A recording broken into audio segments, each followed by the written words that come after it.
એવું બની શકે આજનું આ મંગલ સુંદર પ્રભાત આ પૃથ્વી ઉપર, આ મૃત્યુલોક ઉપર કેટલાય જીવ શરીરોની જીવનની યાત્રાનો અંતિમ પડાવ હો.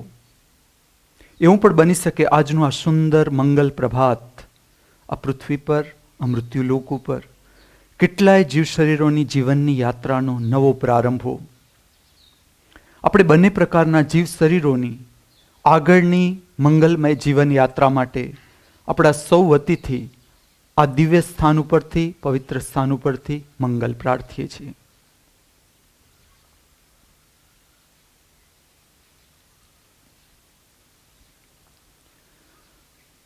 ધ સ્કૂલ ઓફ ડિવાઇન આર્ટ્સમાં અભિનય, નૃત્ય, શિલ્પનો આધ્યાત્મ સાથેનો સંબંધ, ધર્મ સાથેનો સંબંધ એ વિષયમાં જ આજે હું તમને આગળ લઈ જઈશ.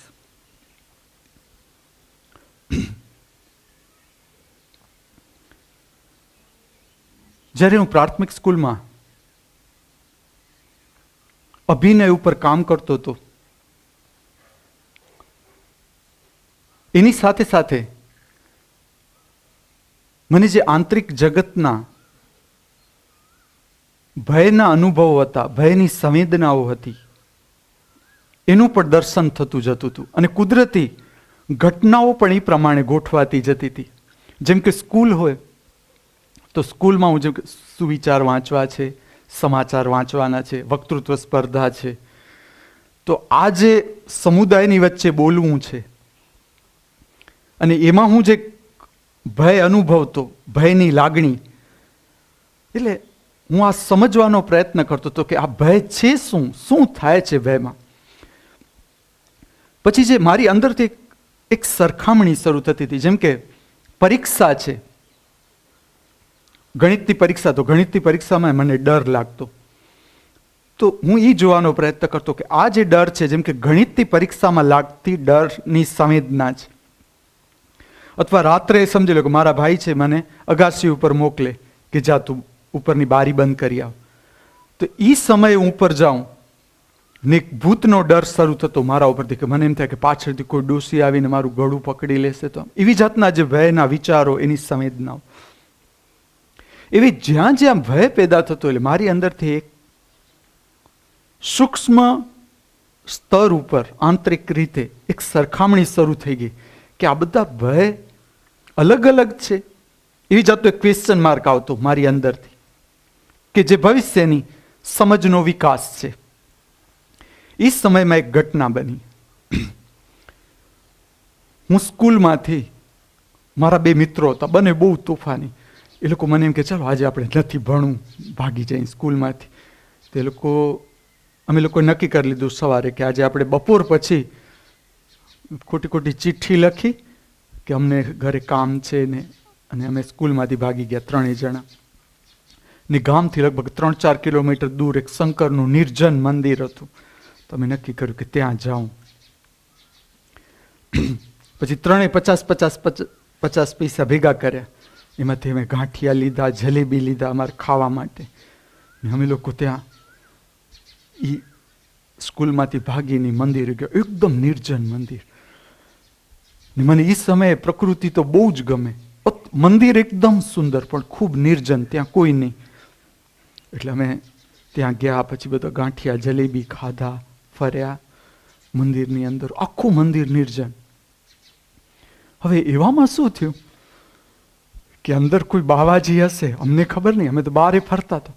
એમણે એમના રૂમમાંથી જોરથી ચીસ પાડી, ખૂબ જોરથી ચીસ પાડી.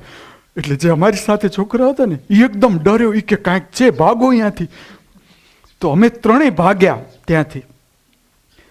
આ ઘટનામાં મને જે ભાગવાનું હતું ને, એમાં મારી અંદરથી આ જ થાય, આ જ ચાલે કે આ છે શું.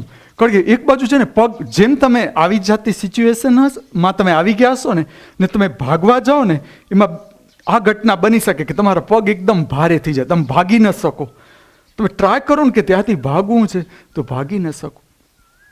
તો મારી અંદર છે ને આ ભયની સંવેદનાઓ સાથે અંદર જે આખું મન ચાલે ને કે આ છે શું. એક બાજુ એમ ચાલે કે આ ચીજ શું કામ પાડી, કોણે પાડી, બીજી બાજુ જે અંદર થાય કે આ ભય, કારણ કે ભય છે ને એ ત્યારે મેક્સિમમ, તમે ભયથી મુક્ત ક્યારે થઈ શકો કે જ્યારે એ મહત્તમ ઊંચાઈ ઉપર પહોંચી જાય. ભય, કોઈ પણ સંવેદના જ એ જ્યારે મહત્તમ ઊંચાઈ પકડી લે એના, અને એ દર્શન તમારું જોવાનું ચાલુ છે તો એના ઉપરથી કૂદકો તમારો લાગી શકે. તો મને દોડતા દોડતા જાણે એમ થાય કે ના, મને ભય ન રહ્યો મારામાંથી. એવામાં એ છોકરો પડી ગયો. અમે જે 3 જણા દોડતા હતા, ભાગતા હતા, એમાંથી પડી ગયો. તો બીજો જણો ઉતાવળ કરે કે જલ્દી એને, તો મને ત્યારે પણ એ મારામાંથી એ ભય, જાણે મને એમ લાગ્યું કે ના, એવું ભય જે હું કાંઈ નથી. મેં જોયું શાંતિથી કે ક્યાં કોઈ આવે છે. તો એ સમય મને એક જાણે હું ભય ઓળંગ્યો હું ને, એ જાતનો મને એક વિશ્વાસ શરૂ થયો. એટલે આ ઘટના હું તમને એટલા માટે કહું કે જેમ જેમ જેમ કે સુવિચાર બોલવા છે, પ્રાર્થનામાં સમાચાર વાંચવા છે, એમાં જે હું ભયની સંવેદનાઓ અનુભવતો, પછી આ જાતની જે ઘટના બની, તો મેં જોયું કે એના પછીને જે મારું પરફોર્મન્સ હતું, છોકરાઓની સામે ઊભા રહીને બોલવું, એમાં મને વિશ્વાસ આવવા માંડ્યો. કેવો વિશ્વાસ હું તમને કહું કે વક્તૃત્વ સ્પર્ધા હોય એટલે ઘણીવાર તો મારા ભાઈ, શરૂઆતમાં હું તૈયાર કરીને જાતો કે આખું રક્ષાબંધન છે તો રક્ષાબંધન ઉપર ગોખીને બોલવાનું. એમાં મેં એક વસ્તુ જોઈ કે જેમ કે ગોખીને બોલવાનું છે તો એનું ટેન્શન બહુ હોય, એમ કે આના પછી કયો પોઈન્ટ આવશે, આના પછી કયો પોઈન્ટ આવશે, એટલે એની એક તો ડર એનો હોય. પછી ધીમે ધીમે મેં છે ને એ ભાગ કાઢી નાખ્યો કે એવું કાંઈ નહીં, આપણે ગોખીને જાવું ને યાદ જ રહે, આમ જ બોલવું, એવું કાંઈ નહીં, આપણે એમને મારે બોલવું છે. એવી જાતના પ્રયોગો મેં મારા શરૂ કર્યા. તો હું શું કરું, મારે કાંઈ પણ બોલવું છે, સ્કૂલમાં કોઈ પણ વિષય છે એના ઉપર મને બોલવાનું કીધું, મેં ભાગ લીધો, હું જઈને ત્યાં ઊભો રહી જાઉં. મને તો જે આવશે ને મારામાંથી, ને સામાન્ય એવી તૈયારી કરી હોય, સામાન્ય કે આ પ્રકારના વિષયો, તો જે આવશે ને મારામાંથી હું બોલીશ. એટલે પહેલાં હું જઈ ને આખું જોવું ને ભય જોઉં કે આ આખું જે સેટ થાય શરીર બધાની વચ્ચે આપણે જઈએ. છોકરાઓ શું કરે, સીધા જઈને જે વક્તૃત્વ સ્પર્ધાનો વિષય હોય ને સીધું બોલવાનું શરૂ કરે. મેં એમાં થોડો સુધારો કર્યો કે ના, એવું કાંઈ જરૂરી, આખી સ્કૂલ બેઠી છે તો હું આરામથી જોઉં, બધાને આરામથી આખી સ્કૂલે જોઉં. પછી શું કરું, કારણ કે મને 5 મિનિટ, એટલે એ સ્કૂલમાં શું થાય કે પાછળ બધા બહેનો ઊભા છે, તો હું આમ શાંતિથી જોઉં. એ લોકોને શાંતિ ન ગમે કે તું બોલ, તું વિષય ઉપર બોલ, કમસે કમ બોલ, કયા વિષય ઉપર બોલવાનો છો એ બોલ એમ. પછી હું એકાદ લીટી બોલું કે આ વિષય ઉપર હું વાત કરીશ, કે હું આ બોલીશ એમ. પછી મારામાંથી આવે જ નહીં, કારણ કે હું ભય જોવાનો પ્રયત્ન કરું તો મારામાંથી શબ્દો નીકળે જ નહીં. ઓલા પાછળથી આગ્રહ કર્યા કરે કે તું બોલ બોલ, પણ મને આ પ્રક્રિયામાં રસ પડે કે બધાની વચ્ચે જે ઊભા રહીને બોલવું છે. અને પછી સમય જતાં મને આખું વિજ્ઞાન સમજાઈ ગયું કે આ શું થાય. તમે જ્યારે સમૂહમાં આવો ને, સમૂહની વચ્ચે બધા તમારી સામે જોવે ને, તમારી શક્તિ જતી રહે ત્રીજા નેત્ર ઉપર. ડર શું કામ લાગે હું તમને કારણ કહું. ત્રીજા નેત્ર ઉપર છે એટલે આપણી અંદર એક મન છે, આપણી અંદરની કેટલીક વાત આપણે છુપાવેલી છે કે આ કોઈ જાણવું જોઈએ નહીં એવું. કારણ કે મનનો અર્થ જ છે સંચય, અને જ્યાં તમે સંચય કર્યો, જ્યાં તમે સંગ્રહ કર્યો, તો સાથે સાથે બીજો ભાગ રહેશે સંવેદના, એ રહેશે ભય. એટલે મને આ વિજ્ઞાન મારી અંદર જ ખ્યાલ આવવા માંડ્યું, મને દર્શન થવા માંડ્યું કે આપણી અંદર કેટલીક એવી વાત છે કે ત્રીજા નેત્રો ઉપર શક્તિ આવે એટલે એ પ્રકાશમાં આવે, એ વાતો પ્રકાશમાં આવે, એ પ્રકાશમાં આવે ને એટલે એની સાથે ડર જોડાયેલો છે. એટલે ભયની સંવેદનાઓથી આખું શરીર ઘેરાઈ જાય અને ભય પ્રગટ થવાનો શરૂ થાય.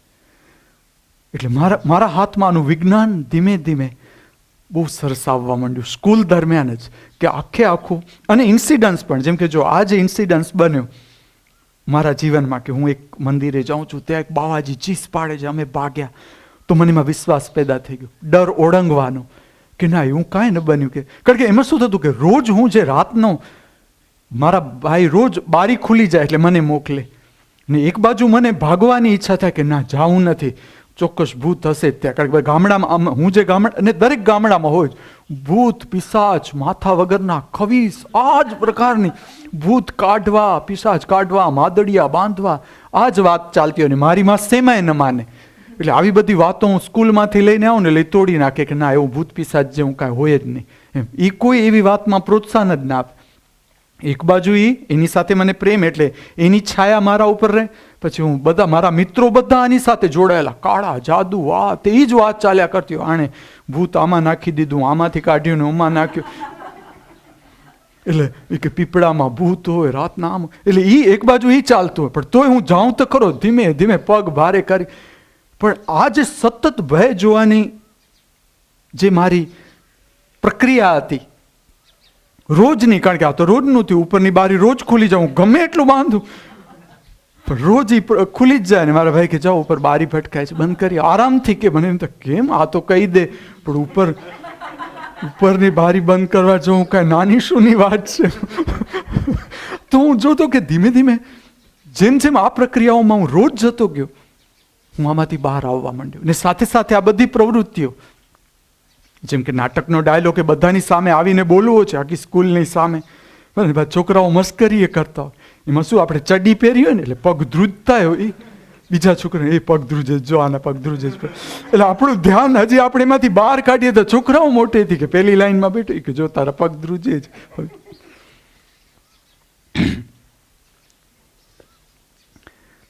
પછી જે અભિનયની મારી યાત્રા હતી એમાં મેં બે પ્રકારની ઘટના મારામાં જોઈ. કારણ કે અભિનય સાથે મને બહુ જ લગાવ. એમાં બે પ્રકારની ઘટના મેં મારી અંદર જોઈ. એક કમ્પ્લીટ ઇન્વોલ્વમેન્ટ, કોઈ પણ પાત્ર છે એમાં પૂરેપૂરા એક થઈ જવું. અને બીજી એક પ્રક્રિયા કે જેમાં પાત્ર અલગ અંદરથી હું જોતો, અને અંદરનું જોનાર દ્રષ્ટા, જેને આપણે કહીએ દ્રષ્ટા શક્તિ, કે અંદરથી કોઈક સતત આપણને જોવે છે. તમે જોશો તો અંદરથી કોઈ ડિટેચ રહીને દરેકને અનુભવ હશે. આપણે ખોટું કરીએ છીએ ને એ આપણી અંદર ખબર છે કે આ હું ખોટું કરું છું, જોજો તમે બરાબર અંદર. કારણ કે એ તટસ્થ છે, એને એની સાથે લેવા દેવા નથી કે એ સાચું થાય છે કે ખોટું થાય છે. એ ચોખ્ખું કહી દેશે કે આ ખોટું થાય છે, આ બરાબર થાય છે, આ સાચું થાય છે. તો એક આંખ છે એ આપણી અંદરથી 24 કલાક જોવે છે. જે ધર્મની જે પ્રક્રિયાઓ છે, ધ્યાનની જે પ્રક્રિયાઓ છે, એ પ્રક્રિયા એ છે કે આપણી અંદરથી જે જોનાર આંખ છે એ પરમાત્માની આંખ છે દરેકની અંદર. અને દરેક જીવની અંદર આ આંખ છે જ. પરમાત્મા 24 કલાક આપણી અંદર જોવે છે. તો મેં બીજી જે ઘટના અનુભવી અભિનયમાં, એ પાત્ર અને મારી અંદરથી જોનાર, એ બે વચ્ચે ડિસ્ટન્સ આવવું, અંતર થવું. પછી એક અભિનયનો ભાગ એવો હતો, જેમ કે નૃત્ય છે તો નૃત્યનો એક ભાગ પરફોર્મિંગ, બધાની વચ્ચે નૃત્ય પ્રગટ કરું, ઓડિયન્સની વચ્ચે. એ મને બહુ ગમતું કે પર્ટિક્યુલર કોઈ ગીત ઉપર કે રચના ઉપર નૃત્યને પ્રગટ કરું. એ મારો એક શોખ જ, અને બહુ જ મારો આંતરિક લગાવ કે આ રીતે આમ નૃત્ય પ્રગટ થવું જોઈએ, એની આવી અસર ઊભી કરી શકાય કે શું થઈ શકે, એના વિજ્ઞાન ઉપર મારું કામ ચાલતું હતું અંદર. એવું જ અભિનયમાં કે એક અભિનય હતો, એ બહિર્મુખ અભિનય હતો કે જેમાં હું સ્ટેજ ઉપર જઉં, બધાની વચ્ચે બોલવું, અભિનયમાં ભાગ લેવો.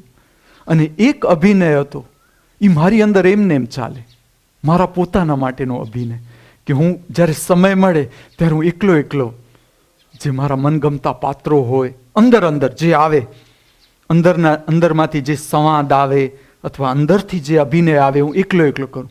બાથરૂમમાં ઘણી વાર કરું. પછી હું એટલું બધું ઇન્વોલ્વ થઈ જાઉં ને, પછી બધાને જવું હોય ને બાથરૂમ સ્નાન કરવા જવું હોય એટલે બહારથી છે ને ટકોરા પડ્યા જ કરતો હોય કે તું જલ્દી કર.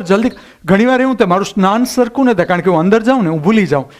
અરીસામાં હું બધા જે મારા પાત્રો હોય મારા પોતાના જ, પછી એના ઉપરથી ફિલ્મ બને. કારણ કે જે પહેલાં નાટક થાય, આખું નાટક, પછી એમાંથી ઇન્ટરેસ્ટિંગ લાગે તો એની ફિલ્મ બને. એટલે એક મારો અંતર્મુખી અનુભવ ચાલતો. એમાં લગભગ બધા જ પાત્રો મેં કર્યા, બધા જે મને એમ થવું હોય કે આમ રાજા થવું છે, આ થવું છે, જે અંદરના આવતા હોય જે ભાવ, એ બધા જ એકલો કરું. પછી ને એમાં આવે બહુ મજા. મને એના કોસ્ચ્યુમ બનાવવા હોય, એના પહેરવેશ બનાવવા, એટલે હું શું કરું કે મારી બાની સાડી કાઢવું એમ જૂની, પછી મારી એ જોવાની, એટલે આ ઘટના ક્યાંય સુધી રહી, મારી બા સૂતા હોય એટલે હું ધીમે આવું. મને હા એ સૂઈ ગઈ છે, એનું ધ્યાન નથી. હું ધીમે આવું, એને ખબર પડી જાય કે હા આવ્યો. હું બારણું ખોલું, મને કે શું કરસ તું, ઊંધા સમાના કરજે કાંઈ. એટલે મારી પીઠ એની પાછળ, પીઠ એની તરફ હોય એટલે હું શું કરું, નીચેથી સાડી કાઢું આમ ધીમે ધીમે ધીમે. હું કહું ના, હું કાંઈ નથી, ખાલી જોઉં છું, આમ ઉપર ઉપર જોતો હું નીચેથી સાડી કાઢું, કારણ કે એમાંથી પછી હું મારા સાફા બનાવું. એ સમયે જેવું મને મારું જેવી એ સમયની જેટલી કેપેસિટી હોય એ પ્રમાણેનો હું મારો ડ્રેસ બનાવું.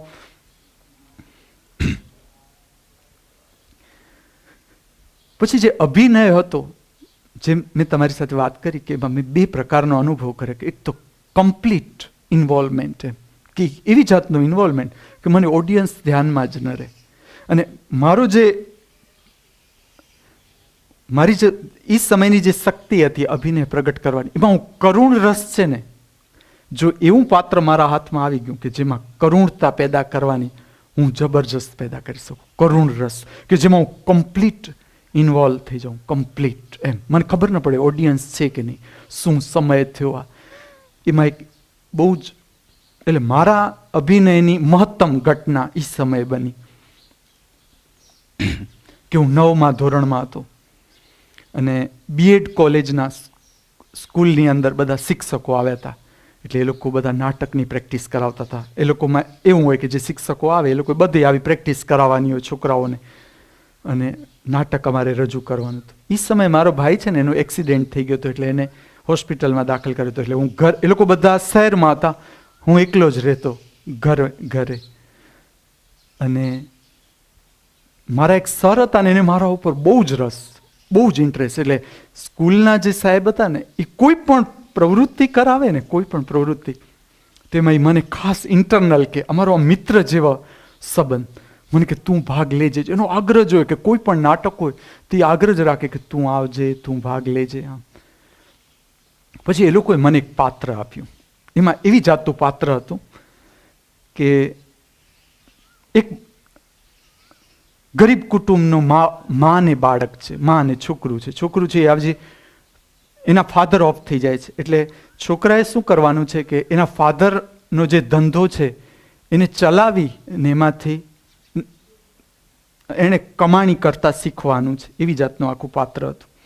અને માં છે ને, એની એવી તબિયત થઈ જાય છે કે એ કમાણી કરવા નથી જઈ શકતી, એટલે એ ઘરે રહે છે ને દવાના પૈસા માટે છોકરાએ કમાણી કરવા જવાનું છે. પાત્ર આવી જાતનું. અને એક સાંજે એવું બને છે કે એ છોકરો આવે છે, આ એનું અભિનય રજૂ કરવાનો જે પીક પોઈન્ટ છે એ આ છે કે છોકરો ઘરે આવે છે ને માનું મૃત્યુ થઈ જાય છે. એ દવાઓ ને બધું લઈને આવે છે ને માનો મૃતદેહ જોવે છે. અને બસ આ ઘટના રજૂ કરવાની છે. આ પાત્ર એ લોકોએ મને આપ્યું. શરૂઆતમાં તો મને બરાબર, આમ હું સ્ટેજ ઉપર ગયો ત્યાં સુધી એવી ઘટના બની કે હું સ્ટેજ ઉપર જાઉં છું અને એ દિવસે બધા આખું લગભગ ગામ પણ સ્કૂલનું નાટક હોય એટલે બધા આખું ગામ હાજર જ હોય. ને અમારું ઓપન એર થિયેટર હતું, આમ બહાર મેદાન મોટું અને સ્ટેજ, એટલે ઘણી બધી પબ્લિક. એટલે હું શરૂઆતમાં જઈને હું આમ અમુક ડાયલોગ બોલ્યો ને, એટલે આમ ધીમે ધીમે હું મારામાં તો જવા જ માંડ્યો. મને આમ ખ્યાલ આવવા માંડ્યો કે આમ ધીમે ધીમે ઓડિયન્સ મારી સામેથી વિસ્મૃત થવા માંડ્યું. આમ રીતસરનું મેં જોયું જ કે ના, ઓડિયન્સ ન રહ્યું. ધીમે ધીમે ઓડિયન્સ નીકળવા માંડ્યું મારી અંદરથી. પણ મારી જે એટલી મને ઘટના યાદ છે કે હું આમ, મારો જે એંગલ હતો એ સાઈડ એંગલ હતો. એટલે હું જે આજે સર હતા ગઢવી સાહેબ, એને મારા ઉપર બહુ લગાવ. એટલે સ્ટેજ ઉપર આવીને મને મારું શરીર સીધું કરી ગયા કે તારે આમ નહીં, ઓડિયન્સ આમ જ. એટલે એમણે આમ કરીને મને કર્યું. પછીની જે ઘટના બની શું બન્યું, કમ્પ્લીટ ઇન્વોલ્વમેન્ટ. મને એમ જ થાય કે હું જ્યારે મારે સીન રજૂ કરવાનું આવ્યું કે હું દવા લઈને આવું છું, ઘરનું બારણું ખુલ્લું છું, માનો મૃતદેહ પડ્યો છે. માં એટલે મારો એ પ્રેમનો પીક પોઈન્ટ એ સમયનો. એટલે ખાલી મૃતદેહ પડ્યો છે, આમ મેં રીતસરનું એમ જ થાય કે મારી માનો મૃતદેહ પડ્યો છે. મેં બારણું ખોલ્યું ને માનો મૃતદેહ પડ્યો. અને જે મારામાંથી ત્યાં રડવું ફૂટ્યું છે, આમ ક્રાઇંગ મેક્સિમમ. હું તો આવું કાંઈક નક્કી કરીને ગયો જ નહોતો, પણ પાત્રનું જે ઇન્વોલ્વમેન્ટ છે મેં જોયું કે હું complete dissolve, am not a single, મારો એકે અણુ એવો નહીં કે જે આમ આનાથી પ્રભાવિત ન થાય. આખું પાત્રનો રસ છે ને આમ મારી અંદર હું અનુભવું. અને જે મારામાંથી રડું નીકળે એટલે જબરજસ્ત રડું. એમ કે જે તમે સમજી લો કે 5 મિનિટનું પાત્ર ખાલી મારે રજૂ કરવાનું છે, એ 15, 20, 25 મિનિટ સુધી ચાલ્યું. કારણ કે એટલું બધું, અને આખું જે ઓડિયન્સ છે ને, એ જાણે હું પોતે ફીલ કરું કે અમે એક જ ઓડિયન્સ, અને મારા વચ્ચે કોઈ એમ ન થાય મને કે એક કે હૃદય છે ને એના ઉપર હું છવાયો નહીં કે. અને જ્યારે ગઢવી સાહેબ છે એનાથી તો રહેવાય જ નહીં. મારે એટલો જબરજસ્ત અભિનય પ્રગટ્યો કે એણે આવી મને સ્ટેજ ઉપર આમ ઊંચો કરી લીધો, ગોળ ફરે, મને આમ પપ્પી આપે સ્ટેજ ઉપર. કારણ કે એ ઉંમર 9મું સ્ટાન્ડર્ડ ને એ ઉંમરમાં આ જાતનો અભિનય. અને હું તો એમ ન કહું કે આ મેં પ્રયત્ન કર્યો રજૂ કરવા માટે, કારણ કે હું ગયો ત્યારે મને બરાબર યાદ છે, મને એવું કાંઈ ખ્યાલ નથી કે આવી કોઈ ઘટના બનશે, આવું કાંઈ થશે. પણ એ મારા જીવનનો મહત્તમ, જેને કંઈ ઇન્વોલ્વમેન્ટ કહીએ, કમ્પ્લીટ ઇન્વોલ્વમેન્ટ. કારણ કે આના પછીના મેં જેટલા પાત્ર મારા હાથમાં આવ્યા નાટકના, એ કોઈ મને હૃદયને ન સ્પર્શે કોઈ. કારણ કે એ જે પાત્રો એ મને ઉપર છલા લાગે. હું ચોક્કસ અભિનયમાં મારો જ્યાં સુધી રસ હતો, હું કામ કરું, પણ આ હું એ સમજાવું છું કે એટલું બધું હૃદયમાંથી અભિનય વ્યક્ત થઈ ગયો કે એના પછી મારા માટે જે અભિનય હતો, નાટકનો અભિનય, એ મને બહુ સુપરફિશિયલ લાગે.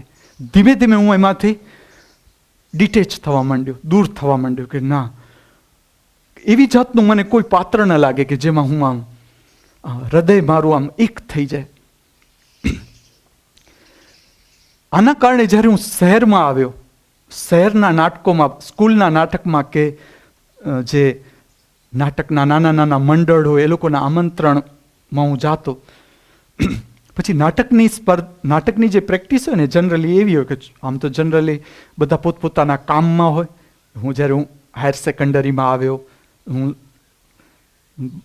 કોલેજમાં આવ્યો, તો ત્યારના જે નાટકના મંડળ હોય કે નાટકની પ્રેક્ટિસ હોય એમાં હું જાઉં તો એ લોકો રાતના એક તો નાટક રાખે, નાટકની પ્રેક્ટિસ કરે. પછી હું નાટકના જે સારા ગણાતા કલાકારો એ સમયના, એ લોકોના હું સંપર્કમાં આવ્યો. એક બાજુ મારું પોતાનું એક આગવું જ જીવન હતું કે જ્યારે જે ક્ષણો મારા પોતાના આંતરિક જગતમાં જવાની જે ક્ષણો હતી કે હું મારા અંતરના જગતનો સંપર્ક કરતો, એક તરફ એ ચાલતી ઘટના. બીજી બાજુ આ લોકોનું જીવન જોઉં જે અભિનયમાં ભાગ લેતા, તો મને એ લોકોનું જીવન બહુ છીછરું લાગે, બહુ સુપરફિશિયલ, છીછરું. મને એમ આકર્ષણ ન થાય. મારું જે અભિનય સાથેનું જોડાણ હતું ને, જેને કહીએ કે એક્સ્ટ્રોવર્ટેડ અભિનય છે, જે લોકોમાં ઓડિયન્સ વચ્ચે રજૂ કરવાનું, એમાંથી હું છૂટવા માંડ્યો પોતે અંદરથી. મારી અંદરથી કોક ખેંચવા માંડ્યું કે ના, આમાં મારે આગળ નથી વધવું, આગળ નથી જવું. મને નાટકની ઓફર આવે ને, સારા નાટક, બધા એમ કે આ નાટક બહુ, આ નાટક રજૂ કરનાર કંપની, આમાંથી તને આગળ પણ ઇવન તારે આર્થિક કમાણીની રીતે તારે આ નાટકમાં જવું હોય ને તો પણ તને આમાંથી આગળનું સ્ટેજ મળે, ઓળખાણો થાય. પણ મારી અંદરથી કોઈ એ બાજુ આકર્ષણ ન થાય. એ મને ગમતું પણ ખરું કે અંદરથી જ હું ડિટેચ થતો હતો, કારણ કે એક બાજુ મને બહુ રસ, પણ જેમ હું એની અંદર જાઉં એમ મને ન લાગે કે ના, પાત્રો બધા સુપરફિશિયલ લાગે. જે પાત્રો મને એ લોકો આપે, હું કરું, મને એમાં આમ દિલ મારું એક થાય જ નહીં. પાત્રો ઉપર છલા લાગે મને બધા.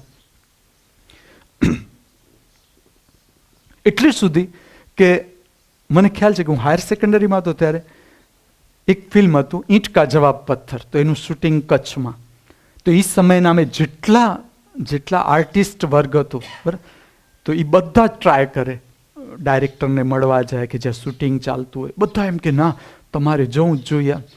પણ મેં અભિનયની એટલી ઊંચાઈ મારા પોતાનામાં અનુભવી હતી કે મને કાંઈ લાગે જ નહીં. એ પણ મને બહુ ગમે કે આખું અમારું આર્ટિસ્ટ જેટલું આ ગ્રુપ હતું આર્ટ સાથે જોડાયેલું, જે લોકો નાટક રજૂ કરતા, નૃત્ય રજૂ કરતા કે આ કલાઓ સાથે જોડાયેલા હતા, બધા જ ફિલ્મના શૂટિંગમાં રોજ જાય, ટ્રાય કરે ડાયરેક્ટરને મળવા માટે કે એમને કોઈ નાનું મોટું પાત્ર મળે, એના માટે ખૂબ પ્રયત્ન કરે. ને મારું જીવ મને ના જ પાડે, અંદરથી કોઈ ના જ પાડે કે ના. મને ઘણા બધા આગ્રહ, મારી સાથેના જે કેટલા બધા કે હાલો અમે, એ લોકો મારામાં બહુ રસ લેતા, અમુક જણા કે હાલ અમે તને પર્સનલ મેળવી આવીએ. આ ડાયરેક્ટર છે એની સાથે તને પર્સનલ મેળવી, તારો આટલો બધો ઇન્ટરેસ્ટ છે, તારું આ જ ફિલ્ડ છે, તો તું મળ આવે. આ ઘર આંગણે બધા આ લોકો આવી, પણ મારી અંદરથી હું કમ્પ્લીટ, મને ના જ આવે કે ના આ તારો રસ્તો નથી, આમાં તું ન જા, તો હું ન જ ગયો.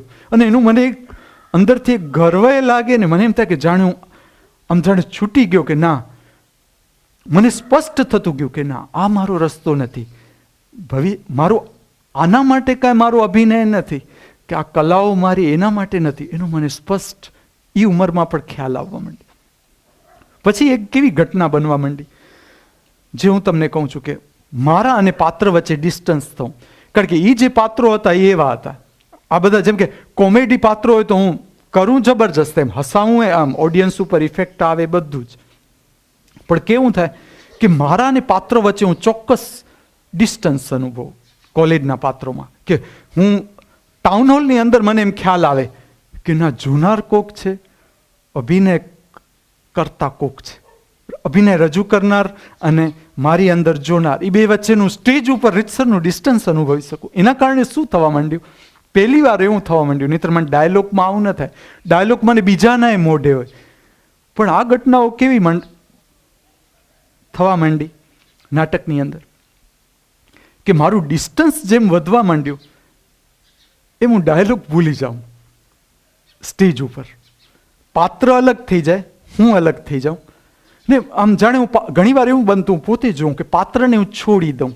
જેમ કે સમજી લો એક પોલીસનું પાત્ર મારે છે તો હું પોલીસનું પાત્ર આખું જ છોડી દઉં. એટલે જે ડાયલોગ હોય ને, મારા એક્ઝેક્ટ ડાયલોગ હોય એ ના આવે, એમાં ડિફેક્ટ આવવા માંડી. જેમ મારું ડિટેચમેન્ટ થવા માંડ્યું પાત્ર સાથે, પાત્ર અલગ, હું અલગ. તો એક્ઝેક્ટ પાત્રના જે એક્ઝેક્ટ ડાયલોગ છે એ ના આવે, પણ એની સાથે હું જોઉં કે અભિનયની ક્ષમતા બહુ મારી વધવા માંડી, અભિનય રજૂ કરવાની ક્ષમતા. કારણ કે પોલીસ તો પછી પોલીસ જ ઉતરી આવે, હું નહીં વચમાં.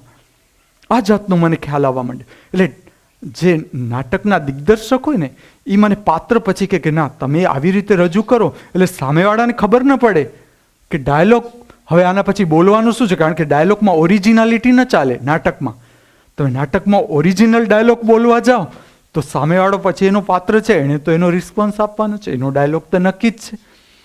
એટલે એવું બને કે હું એટલો બધો ઇન્વોલ્વ થઈ જાઉં. એક નાટકની વાત કરું કે એમાં તો નક્કી જ હોય કે તમારે 4 સ્ટેપ આગળ જવાના, ત્યાં ઊભવાનું, ત્યાંથી બોલવાનું, અહીંયા માઇક છે, બધું નક્કી જ હોય નાટકમાં તમારું. મારે કેવું થયું, એવી જાતનું પાત્ર હતું કે એક મોટો બોમ્બેનો ભાગ બતાવ્યો હતો, કે જેમાં એક માળો છે એનો માલિક બતાવ્યો હતો. ને મને એ સમયે શું થયું, હું કોલેજમાં હું 3 અભિનેતાઓને જે અભિનય છે ને, ત્યારે હું બહુ નેચરલ અભિનયના થી બહુ પ્રભાવિત. જેમ કે હું તમને કહેતો હતો કે પ્રાથમિક સ્કૂલમાં હું છે ને એકદમ ઓવર એક્ટિંગ કરું, મને એકદમ મજા આવે ઓવર એક્ટિંગ કરવાની. પછી જ્યારે હું આ બધી અમુક ફિલ્મોના સંપર્કમાં આવે ને, પછી 3 અભિનેતાઓના એક્ટિંગથી મને બહુ હું પ્રભાવિત થાઉં. એક નસરુદ્દીન શાહ, અમરીશ પુરી અને ઓમ પુરી. આ 3નો અભિનય મને ઇન્ટરનલી બહુ ગમે. તો મને જે પાત્ર મળ્યું ને, મને એમ જ લાગે કે મારામાં અમરીશ પુરી આવી ગયો. આખું એમ જ લાગે, આખું નાટકનું પાત્ર એવું. કારણ કે એક તો છે ને એમાં એવું બતાવ્યું હતું કે આમ કરડાકીવાળા મારે આમ માલિક બતાવવાના છે. હું મોટી ઉંમરનો છું, કે જેમાં મારા વાળ સફેદ થવાના શરૂ થયા. એ નાટક કે જેમાં મેકઅપ મેને શું કર્યું કે જે વ્હાઈટ બૂટની પાલિશ હોય ને, એનાથી મારા વાળ સફેદ કરે. મને નાટકમાં જ ચડ શરૂ થઈ ગઈ, નાટકની અંદર જ. એટલે મારું પાત્ર એવું કે જેમાં મારે આમ કરડાક હાથમાં આવો જ બંકોડો લઈ મારે ચાલતા ચાલતા આમ સ્ટેજ ઉપર આવવાનું. અને બધા કોઈ છે ને ભાડું નથી આપતા એમ. એટલે એવી જાતનું આખું માહોલ છે કે જેમાં કોઈ ભાડું નથી આપતા, અને એ લોકો પાસેથી મારે ભાડું ઉઘરાવવા માટે જવાનું છે. એ લોકો સાથે મારા ઝઘડા થાય છે. એટલે હું ત્યાં ગયો ને, મને ચોખ્ખું હું જેવો સ્ટેજ ઉપર એટલે મને ઘણીવાર આ કહેતા કે મારું જનરલ એક્ટિંગ ચાલતી હોય ને, જ્યારે જનરલ, ત્યારે એ લોકો મારી બહુ ભૂલ કાઢે કે તું અહીંયા તારે આમ, તું સાવ નબળું બોલસ, આમ ન બોલાય, આમ બોલાય તેમ. પણ મારે કેવું થાય, જેવો હું ડ્રેસ પહેરી લઉં ને, કોઈ પણ નાટકમાં હું ડ્રેસ પહેરી લઉં ને, એટલે મને પોતાને એમ લાગે કે જાણે હું નથી, જે હું છું જ નહીં, એમ અલગ જ લાગે મને પોતાને. એટલે બધા મને ઘણા જે મારા નજીકના હતા ને, મને કહેતા હતા કે તું ત્યાં કેવું બદલાઈ જશે જ્યારે તું નાટક ફાઇનલ આવે, જેવું નાટક, હું આખો બદલાઈ જાઉં. હું તમને એટલે સુધી કહું કે એક ઘટના કહું કે 8મામાં અમે એક નાટક કર્યું. પહેલી જ વાર હું પ્રાઇમરી સ્કૂલ છોડી, પછી મારા ભાઈની જ સ્કૂલ હતી, એમાં આચાર્ય હતા મારા ભાઈ, તો એમાં હું આવે. 8મામાં અમે પહેલું એક, એટલે એ સમયે એવી જાતના બધા નાના નાના નાટકની એક સ્પર્ધા હતી. એટલે મારો એક મિત્ર, એ 10મામાં ભણે અને એ નાટક સાથે બહુ જોડાયેલો, તો એણે એક આખું નાટક લઈ આવ્યો. કે નાટકમાં એવું હતું કે મને ખબર નથી રાક્ષસનું નામ શું છે, જે શંકર એના ઉપર પ્રસન્ન, ભસ્માસુર, કદાચ રાક્ષસનું ભસ્માસુર. એટલે એણે મને ભસ્માસુરનું પાત્ર મને આપ્યું કે તું ભસ્માસુર થાજ. હું 8મામાં, એ 10મામાં. તો મેં શું કર્યું, એ સમયે એને આખી સ્ટોરી એવી છે કે શંકર એને વરદાન આપી દે છે, પછી પાર્વતી એમને રસ્તો બતાવે છે કે તમે આ રીતે એને શીખવો, તમે નૃત્ય શીખવો ભસ્માસુરને, ને પછી એનો હાથ છે એ તમે, એ પોતે જ એટલે ભસ્માસુર એવી જાતનું વરદાન માગે છે કે હું જેના ઉપર હાથ મૂકું એ નષ્ટ થઈ જાય. પછી એવું થાય છે કે ભસ્માસુર છે ને એ શંકરને નષ્ટ કરવા એની પાછળ પડે છે. આખી જાત નાટક આ જાતનું કે ભસ્માસુર છે એ શંકરને નષ્ટ કરવા. એટલે શંકર દોડીને પાર્વતી પાસે આવે છે કે હવે હું કરું શું? એ કે તમે નૃત્ય શીખો. એ કે ચલો આપણે બે નૃત્ય કરી, પછી તું મારા ઉપર હાથ રાખજે. એમ કરીને શંકર એને પોતાના જ માથા ઉપર હાથ રાખાવે છે. એવી જાતની ઘટના, એવી જાતનું નાટક. તો મને તો મારે આ વસ્તુ કે જેવું હું રાક્ષસ થયો, મેં પોતે જ શિંગડા બનાવ્યા હતા, શિંગડા, ને આખું જે એનું મોરું હતું ને એ મેં જ બનાવ્યું હતું, આખું રાક્ષસ જેવું મોરું, જેમાં કથકલીના ને આવે ને એમાં આમ આખું મોરું બનાવ્યું. એકદમ મારો એકદમ ઇન્ટરેસ્ટનો સબ્જેક્ટ. ને હું રાક્ષસ થયો, આમ બધા ઘૂઘરા બાંધેલા હાથ, ને એટલો હું રાક્ષસ થઈ ગયો ને કે શંકર છે ને મૂંઝાઈ ગયા. ત્યાં હું એટલો બધો રાક્ષસ થઈ ગયો, અતિશય રાક્ષસ. એવું નાચું, એની પાછળ દોડ, અમે સ્ટેજ ઉપર ગોળ ગોળ દોડ.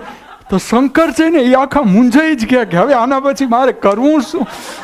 કોણ કે હું એટલું બધું, એણે એમ કેવું છે મને કે તું તારા ઉપર હાથ ઉપર આવીને હું મારી મસ્તીમાં કે મારી નાખું. એટલે આજે છે ને મારામાં કમ્પ્લીટ ઇન્વોલ્વમેન્ટનો હું દાખલો આપું કે જેમાં હું રાક્ષસ જ એમ ભૂલી ગયો કે આ નાટક છે.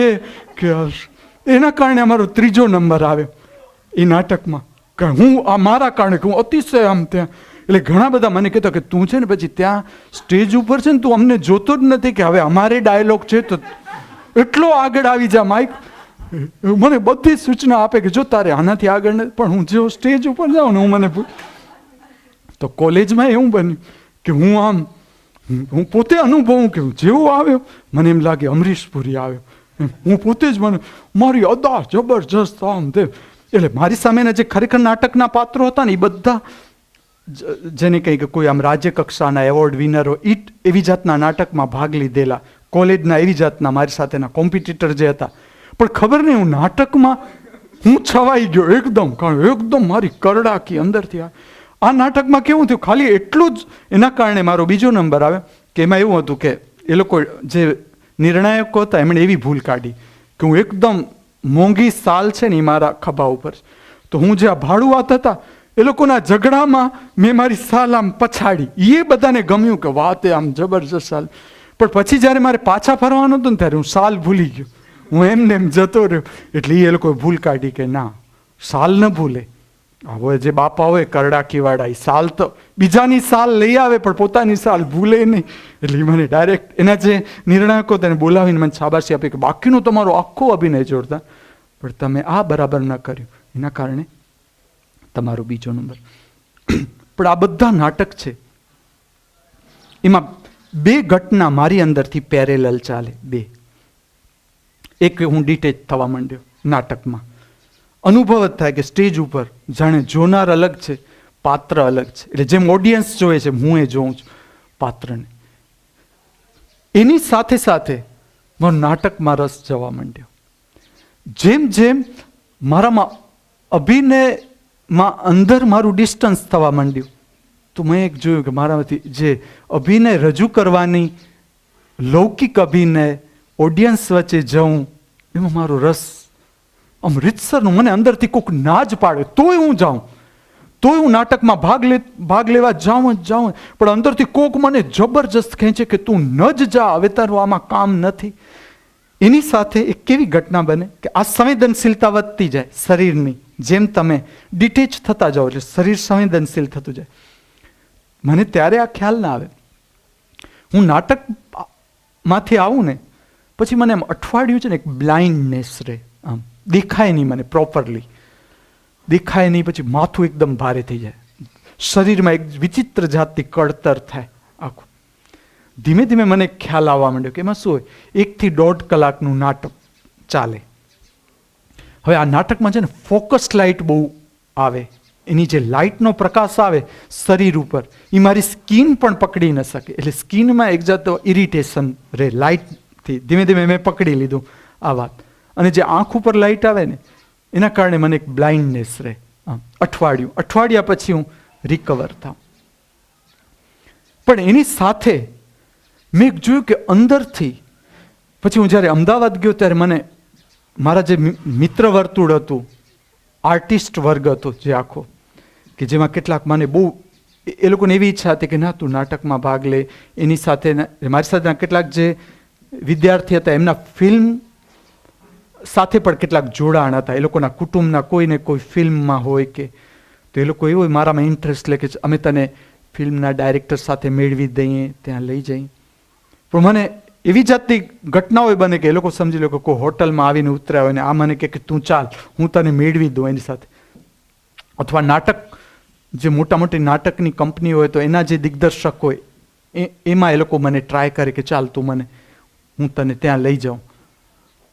તો મને કમ્પ્લીટ ડિટેચમેન્ટ આવે. કોઈ સેજ પણ હું જોઉં ને કે મારી અંદરથી આટલો પણ આમ લોભ ન જાગે કે ના હું એક તો નાટક કરી લઉં, હું સ્ટેજ ઉપર તો જઈ આવું, આટલો મોટી તક છે તો હું શું હાથવાથી જવા દઉં, મને કાંઈ જ ન લાગે. અને એનું કારણ એટલું જ હું તમને કહું, આ યાદ કરાવીશ દરેકને કે તમારાથી સર્વશ્રેષ્ઠ આ જગતમાં કાંઈ જ નથી, તમે સ્વયં. જ્યારે તમને તમારું પોતાના સામ્રાજ્યમાં પ્રવેશ મળી જાય છે, જ્યારે તમને તમારી સાચી ઓળખાણ પ્રાપ્ત થઈ જાય છે, તમે તમારામાં પ્રવેશ કરી જાઓ છો, એટલે કેવું હશે તમે જુઓ કે એ વાત કેવી હશે કે એને મળ્યા પછી જગતની એક પણ વાત તમને અભિભૂત ન કરી શકે, તમને ખેંચી ન શકે. તમે એકવાર તમારા આત્માના સંપર્કમાં આવી જાઓ, તમે એકવાર તમારા આત્માના દર્શન કરી લો, પરમાત્માની એક ઝલક તમારા જીવનમાં ઉતરી ગઈ, તમને જગતની કોઈ પણ વાત ઇમ્પ્રેસ કરી ન શકે, ઢસડી ન શકે.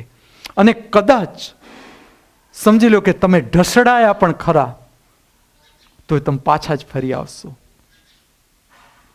તમને બહુ લાંબા સમય સુધી તમે એ બાજુ યાત્રા ન કરી શકો. તમારી શક્તિ, આત્માની શક્તિ તમને અંદર જ ખેંચી લેશે. અમારો પોતાનો અનુભવ છે. પરમાત્માનું અનંત દિવ્ય રહસ્યમય સ્વરૂપ સમજવા, સ્વીકારવા, દર્શન કરવા આપણે સૌ સમર્થ બનીએ. આપણા જીવનની જે શેષ ક્ષણો આ પૃથ્વી પર મૃત્યુલોક ઉપર બાકી છે એનો ઉપયોગ આપણે આપણા જીવનના કલ્યાણ માટે અને સર્વજીવોના કલ્યાણ માટે કરી શકીએ. એ ભાવના સાથે, પ્રાર્થના સાથે મારામાંથી જે બોલ્યા, તમારામાંથી જેણે સાંભળ્યું, બંનેને હું મારા હાર્દિક વંદન કરું છું.